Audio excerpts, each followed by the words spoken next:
Hey everyone, it's Uzi Hussein with H2 Team Orlando, Keller Williams at the Parks Realty, and I'm coming to you today for Market Mondays. Now, if you've been following us on all of our social media channels, you've probably noticed that over the last couple of weeks, we've been updating daily stats Tuesday through Friday, basically recapping what's happening in the Orlando area in terms of new listings, new under contracts, and new sold properties over a 24-hour period. So, on a Wednesday, I report on the previous 24 hours, which would be that Tuesday. And then on Mondays, we've been doing a weekly recap. So today I kind of wanted to talk about the weekly recap simply because we've been doing this now for a few weeks and we're starting to see some trends. And I wanted to talk a little bit about, if you're a potential home seller either right now or you're planning on being a home seller soon, and same thing if you're also a home buyer in our market, what you could expect or what are some things to take into consideration at this point based on the data. So I started, really micro looking at the data, these stats, I should say, beginning in early April. Prior to that, we used to really look at monthly stats, but not necessarily break it down to 24-hour periods or even weekly periods. I want to talk about the last 3 weeks. So this would be starting with the week of April 6th through the 13th, followed by April 13th through the 19th, and then last week, which was April 20th through the 26th. So the first stat that I want to talk about, and I have it on my board up there, which is why I'm glancing over there.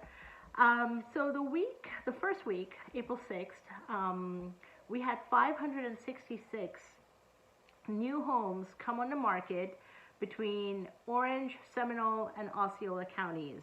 I included Osceola. A lot of times when you look at these stats, some realtors may not be servicing Osceola, so they may not be including it, but Kissimmee is part of Osceola, so I feel that it should be something that we're also keeping an eye on, and we do service the area. So 566 listings came on the market, brand new listings. So keep in mind, this is April 6th through April 13th, which means that for a lot of the country, as well as for us here, stay-at-home orders and shelter-in-place, rather, and Orange County curfew, all these things started to, they were either already in place or they had started to, be implemented. And yet we had 566 new listings come on the market because, if people have to sell, they have to sell. Now, what's interesting is that following week, the week after that, which was April 13th through the 19th, so now we have tax day, not St. Patty's Day, tax day, yeah. April 13th through April 19th. We did see a drop in the number of new properties that came on the market. However, it wasn't, I wouldn't call it a significant drop. It was 538. So still 500 plus, right? Or 525 plus, you could say, which is a drop from 566, yet it's not a substantial drop. Now, what's interesting is last week, April 20th through April 26th, which would have been yesterday, that number of of new homes coming on the market has dropped yet again. However, the drop is by 537 new homes came on the market between Orange, Seminole, and Osceola counties last week. So 566, 538, 537. Is it possible that that's our new number? Low fives, somewhere in there. I think, time will tell. So for right now, all I would say is that that seems to be our trending number. I'm not going to do a year-over comparison only because it doesn't make sense to do that at this point because we're experiencing a very different type of, situations that are not under our control or didn't happen expectedly or anything of that sort. So the good news is, let's go into pendings because this is where that there's activity happening because One could say, well, okay, somebody really has to sell their home, so maybe they're going to put their house in the market, but is it actually moving? Are people actually seeing homes? Are people actually putting in offers? And the answer is yes. So going back to April 6th through the 13th, there were 479 homes that went pending, which if 566 new homes came on the market. Now, granted, it's not that 479 of those brand new 566 homes necessarily went on the market. There were some other homes that were already on the market, and those most likely also ended up getting some of those contracts, which, by the way, our days on market for our area is around 54 days, which means basically we only have like a 2-month inventory to begin with. So, so 566 homes that came on the market, well, 479 homes that same week, a buyer and a seller went under contract, and those 479 homes came off the market, right? Now, what happened the following week, which was April 13th through the 19th, that number went up. Yes, you heard that right. That number went up, guys. So it went up to 504. And again, it's not necessarily a drastically huge increase, and yet it is significant if you were to also look at the fact that, okay, well, that same week we had fewer. Well, actually, the following week we had fewer. So anyways, disregard that. The point is, yes, 479 homes went under contract that first week that we've been monitoring these daily stats. And then 468 homes sold or closed. In other words, the deeds and the keys were exchanged. So they closed. These were homes that were previously pending under contract, and then they actually closed, which again is significant because with social distancing and this new environment that we're in, for those initial few days, we weren't sure how closings were going to take place, and yet now we know because we've got technology, and necessity is the mother of all invention, as they say. So to be honest, we ourselves had one of those remote closings as well. So it was great that the industry and the various industry partners all adapted to this new norm. So if you're a home buyer or a home seller, that's encouraging for you. Now, let's talk a little bit further and dive into the other 2 weeks as well. So now let's talk about pendings for the other 2 weeks, because we've already talked about the new listings. So 479 new homes went under contract that first week, April 6th through April 13th. 504 April 13th through April 19th. And last week, 618. 618. Okay, so only 537 homes came on the market last week, but 618 homes went under contract. Buyer made an offer and a seller accepted, and they opened escrow, and now they're waiting to close. That's a 22.6% jump. Yeah, 22% jump in how many homes actually went under contract last week, which tells you what? Well, if you're a seller, that's perfectly great news, because it tells you that if you are looking to sell your house, there is market activity and buyers are making offers. And if you're a buyer, what does that tell you?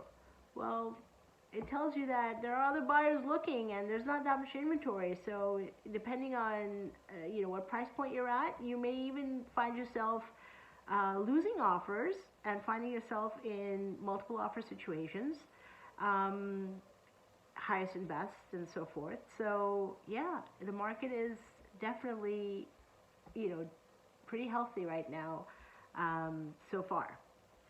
And another thing I wanted to point out was the number of closings. So here the data, this is a story that will unravel itself in the days and the weeks to come, but let me just share with you what the numbers are so far. So the week of April 6th through April 13th, 468 homes had actually closed escrow or sold that week. The following week, 479, a little bit of an increase. And before I give you the numbers for last week, let me just point one thing out to you. Sometimes, traditionally, once a property goes under contract, um, usually 30 to 40 days before it actually closes. So what that means is if these homes are closing in April, they likely went under contract possibly late February, early March, even middle March. However, in some cases, it can take 60 days too. So there could even have been some escrows from properties that were under contract in January, which is why I don't really want to look at that number too much right now, simply because it's, we can't really extrapolate too much from the sold, but the pending is really, the pending in the new listings is really where it tells us, gives us more of a pulse on the market, if you will, for right now. Now, last week we did see a drop, about an 11% drop in the number of homes that actually closed or sold. And that number, while it sounds bad at 11%, it's still 430. So, that first week in April was 468, so it dropped by about 38 properties. And, that could be anything. Doesn't necessarily even mean that those homes are no longer under contract. It could just mean that for one reason or another, potentially, maybe they had to push back the closing date.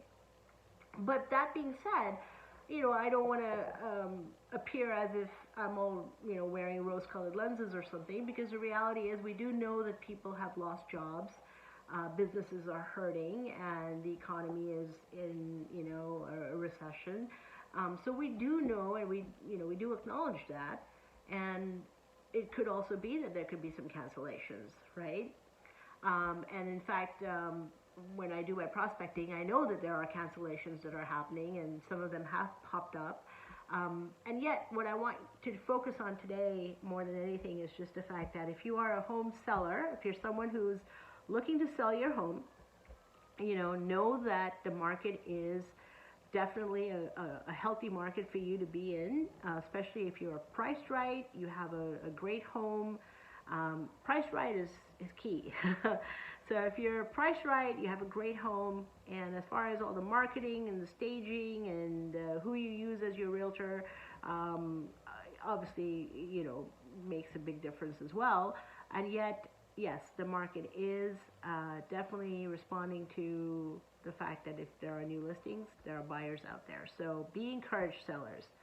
As far as buyers, so I have both good news and bad news for you. The good news is that, yes, interest rates are great. If you qualify for those, A-level interest rates, then this is definitely a great time to buy. The bad news is that there's not much inventory, right? So you don't necessarily have too many homes to choose from, and yet you do have competition with your fellow buyers. And yes, people are buying homes sight unseen. We're using, video tours, virtual tours. Depending on if it's a vacant home or an occupied home, you may come across some challenges on when you're able to view the home. Sometimes you're not able to view the home until after you have an accepted contract and you're in your inspection period. There's a lot of nuances to all of that. And if if you're not working with someone, you're looking to find out more, of course, I'd like to invite you to have a conversation with us and see if we might be able to help you. And that goes for the sellers as well. But anyways, the other bad news is that, while there are deals to be made and deals to be had, when the market is responding in the way it is, a 22.6% increase in pendings,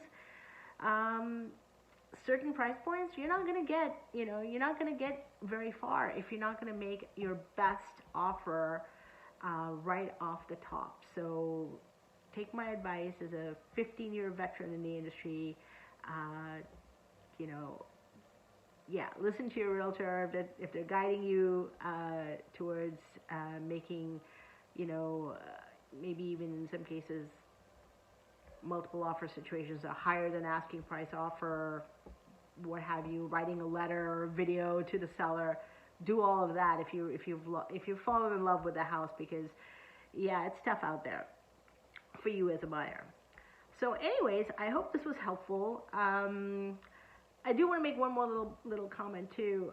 I'm also been monitoring, I haven't been putting this out there, but I've also been monitoring price drops.